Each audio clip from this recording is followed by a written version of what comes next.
ગુજરાત સરકારે પંચમહાલના અનેક તાલુકામાં ફિઝિયોથેરાપી વોર્ડ શરૂ કર્યા છે। કાલોલના સરકારી હોસ્પિટલમાં પણ ફિઝિયોથેરાપી વોર્ડ છે। જો કે અહીં આવેલા કસરતના સાધનો ધૂળ ખાઈ રહ્યા છે, જેના કારણે સ્થાનિક લોકોને લાભ નથી મળતો।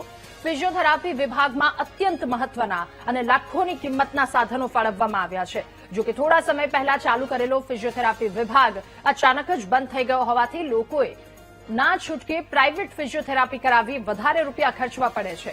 સરકારે નિમણૂક કરેલા ડોક્ટરની બદલી થઈ જતા વોર્ડને તાળા લાગી ગયા છે। સ્થાનિકોએ આ અંગે અધિકારીઓને અનેક વખત રજૂઆત કરવામાં આવી, પરંતુ કોઈ જ ઉકેલ નથી આવ્યો।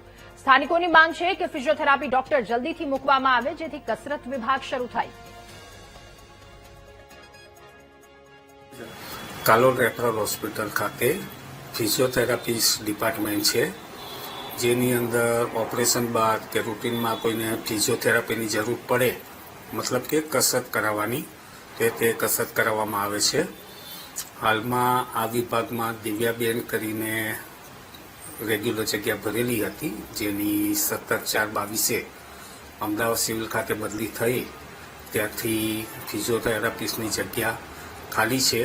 આ વિભાગમાં લગભગ 15થી 20 પ્રકારના સાધનો છે, જેનાથી ઓપરેશન પછી કે રૂટીન કોઈને ફિઝિયોથેરાપિસ્ટની જરૂર હોય તો એ સેવા આપી શકાય છે। કાલોલ તાલુકામાં સામૂહિક આરોગ્ય કેન્દ્ર આવેલ છે, જેમાં ફિઝિયોથેરાપી ડૉક્ટર છેલ્લા ચોથા મહિનાથી એમની બધી ટ્રાન્સફર ગાંધીનગર ટ્રાન્સફર થઈ છે। ત્યારથી આજ દિન સુધી સામૂહિક આરોગ્ય કેન્દ્રમાં કોઈ ફિઝિયોથેરાપી એટલે કે કસરત કરવા ડૉક્ટર આવેલ નથી। તેના કારણે જે કોઈ બી એક્સિડન્ટ થાય, જે લોકોને કસરત કરવાની જરૂર પડતી હોય તેના કારણે લોકો પ્રાઇવેટમાં જવું પડે છે।